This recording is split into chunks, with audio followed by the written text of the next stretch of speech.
Atuhaire is publisher of the KampalaReport.com, an online publication. He was speaking with us from the capital, Kampala.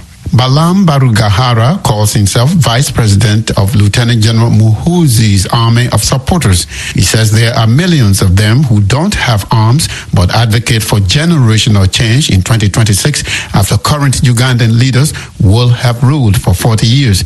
He tells me that Muhoozi tweet does not mean that he will use the army to take over Kenya. As you might be aware, General Muhoozi kainerugaba, he has millions and millions of young people who support him.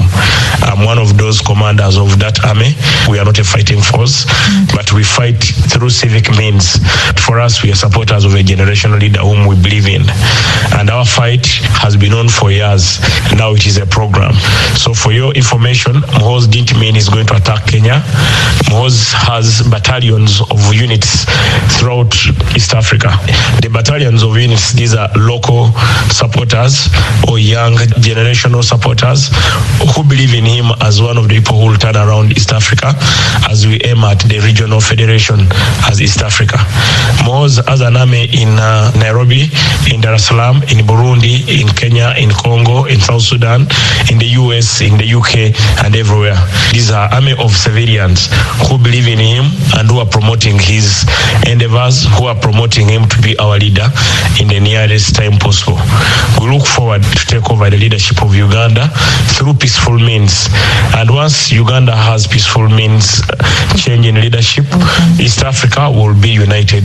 As we aim at East Africa Federation, we are planning as Muhoozi Army Uganda to visit our Muhoozi Army units in Tanzania and in Kenya. Soon we shall rock at Carnival.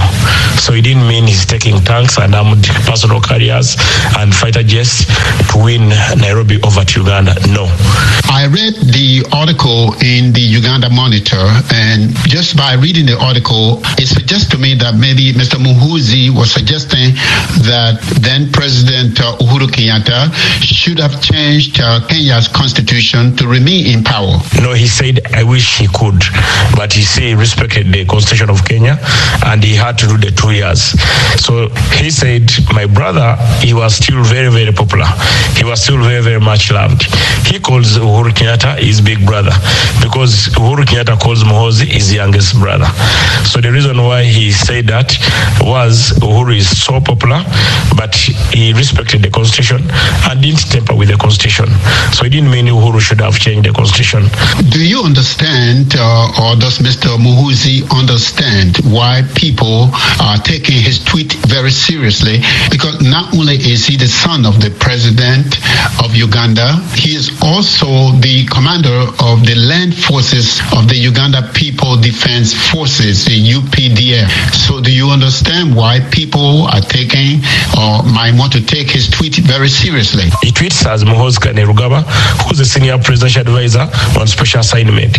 And one of those assignments is East Africa integration, creating friendship among East African nations. As you could have realized, he led to a peace treaty between us and our neighbor. We had a closed border for over so many years, so he came negotiated it, and that was Muhoozi, who was in the Commander Land Forces, but Muhoozi, the first son, also a young general who's loved by Ugandans and who is a presidential advisor in charge of special assignment. One of our assignment is that Muhoozi, go to the world and make your neighbors our friends. Muhoozi, defend Uganda. Muhoozi, promote Uganda, promote sports, promote education, promote art and music. So that is the other part of him. He doesn't speak as UPDF general, but he speaks as a senior presidential advisor in charge of special assignment. BARAMU BARUGAHARE calls himself Vice President of Lieutenant General Muhoozi's Army of Supporters. He was speaking with us from the Ugandan capital, Kampala.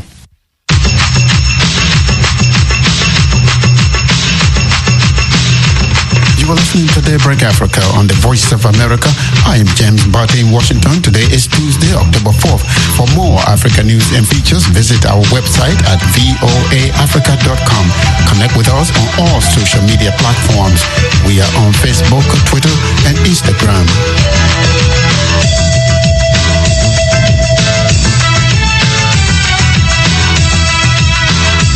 In Tanzania, Tanzanian President Samia Suluhu Hassan has appointed Stergomena Tax as Minister for Foreign Affairs and East Africa Cooperation. The announcement forms part of a mini cabinet reshuffle the president carried out over the weekend. Tax, the first female to hold the defense minister portfolio in the East African country, was the executive secretary of the Southern African Development Community, or SADC, a regional body. For more analysis of the move and related political developments, VOA's Peter Clottey reached Darius Muhoozi, journalism and mass media communication lecturer at the University of Dar es Salaam. To me, I see that as a normal reshuffle. This is not the first time she's making the reshuffle on the cabinet. I think she's aiming at making a government function according to her plans. That's what I can say. So to me, it is a reshuffle, as I said, for ensuring our plans in the government are moving according to what she's aiming at. Dr. Stergomena Tax, being the former head of SADC, what are your expectations of her in this new role as the new foreign minister?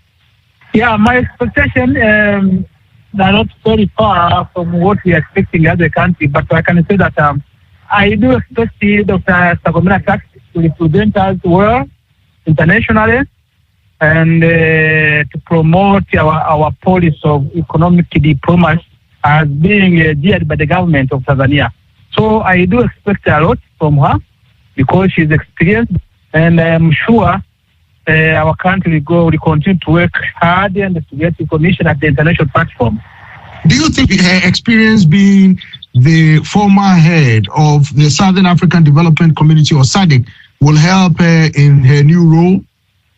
Yes, I do, because being the former head of SADC has given him the experience, the exposure, and when you take that exposure and the experience and connect it to the current job, I think it will contribute a lot to make her very effective at the international platform. Innocent Bashungwa, who was the Minister of State in the President's office, has been moved to the Defense Ministry, taking over from Dr. Tax. What are your expectations of this move too? My expectation, I do hope Bashungwa is a clean person, hard-working guy, and I am sure the Minister of Defense also this is the experience, and I'm sure also the President, by letting him to head that ministry, he is expecting a lot from him because he knows what he's doing. He's a clean man and a hard-working man. So those are my expectations. Has the government been meeting expectations or aspirations of the people of Tanzania? Of course, Tanzanians, including I, we have so big expectations from our president and their government, and we are hoping that the president will be able to implement all the expectations and the pledges as defined in the system manifesto before 2025. So we have big expectations from the President of the United Republic of Tanzania, as Tanzanians, including myself.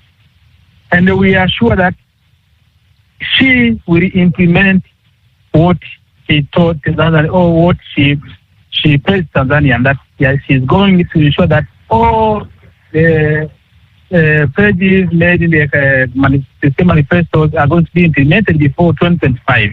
Darius Muhoozi is a journalism and mass media communication lecturer at the University of Dar es Salaam. He was speaking with VOA's Peter Clottey. Lesotho will go to the polls this Friday, October 7th, in parliamentary elections. The mountain kingdom has been dogged by political instability for years because of the frequent changes of government. There are 48 candidates, each promising different policies, from reforming the political system for fighting corruption to providing better health care and improving the country's agricultural sector. Mpaza Mokochane is chair of Lesotho's Independent Electoral Commission. He tells me the commission is ready to administer the vote on Friday. Because on Friday, last week, we had the voters who are applying for advance voting have already cast their ballots. In Lesotho, we have about 10 districts.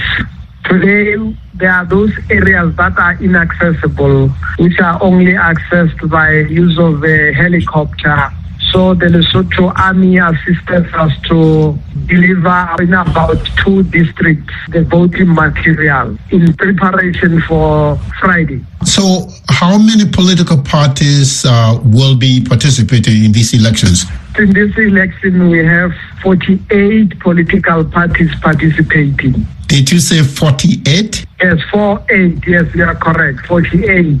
So if you have that many parties, can any one party be victorious? And what happens if there is no outright winner? Yes, our system, the way it works, we have seen that it's very difficult for one party to take the majority into this.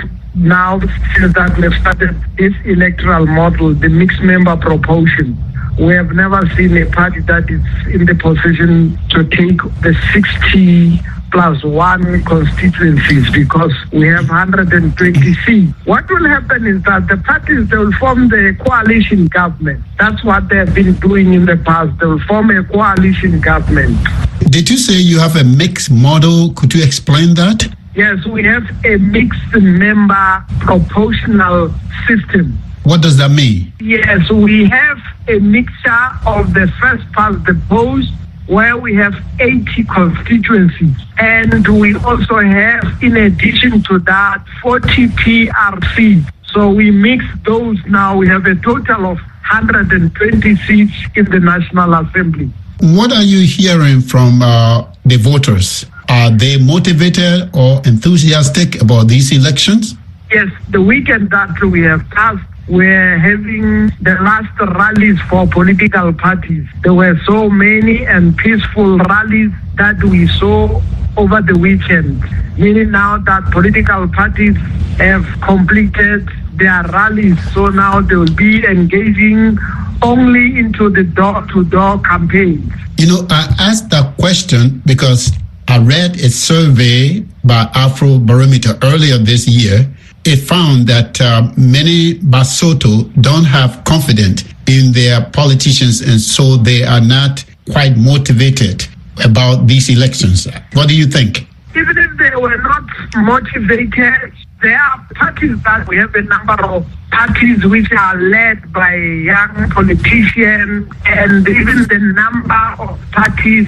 Take, for example, in 2017, there were only 27 parties that contested elections. Now, in this year, in 2022, we have 48 political parties. So, forming so many parties in such a short period of time, that shows the interest is there. And we hope that that interest is motivated by the supporters of those political parties. So as far as your commission is concerned, you are prepared for the elections? No, we are definitely prepared for the elections. Come Friday, at 7 o'clock, the voting station will be open and they will close at 5 p.m. in the evening. Thank you so much. Okay, thank you. Mpaza Mokochane is the chair of Lesotho's Independent Electoral Commission. He was speaking with us from the capital, Maseru. The government of Uganda and the UN Refugee Agency say a surge of refugees fleeing conflict in the Democratic Republic of Congo is tearing apart families and stretching aid resources. The UNHCR says officials were prepared to help some 68,000 Congolese refugees expected in Uganda, but now more than double to 150,000 are expected to arrive by year's end. Halima Atumani reports from Kisoro, Uganda.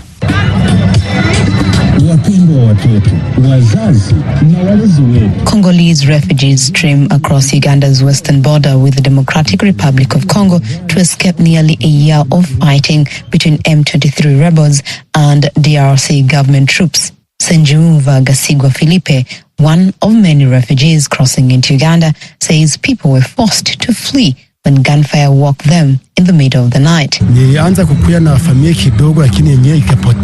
says, I first came with just a few of my family members because others got lost. He says it's just recently that I reunited with them. This is because we got separated at night. Other refugees weren't so lucky. Amani Gidide lost contact with 3 of her children and is about to move from a transit center to a refugee settlement. She says, where I was staying, I didn't have space. So I've decided to go so I can find where to stay. She says, my other children are still missing. With God's love, they will be found. The UNHCR says since January, 71,000 refugees have crossed into Uganda from the DRC, and that number is expected to more than double by the end of the year.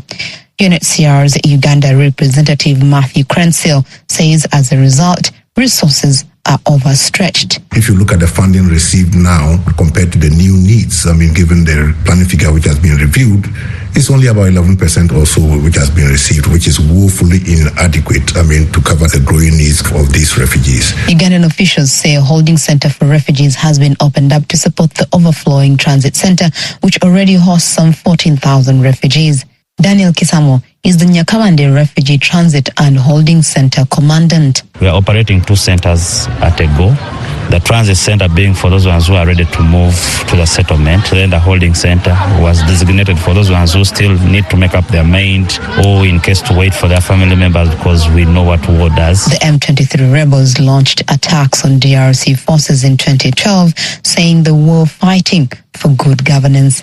After being quiet for nearly a decade, the group resumed fighting in late 2021, seizing territory and causing refugees to flee the violence. Congo has repeatedly accused its smaller Central African neighbor Rwanda of backing the M23, a charge Kigali denies. Meanwhile, Congolese refugees like Gidide wait, hoping to be reunited with family and return home soon. Halima Othmani for VOA News, Kisoro, Uganda. And that's it for this Tuesday, October 4th edition of Daybreak Africa.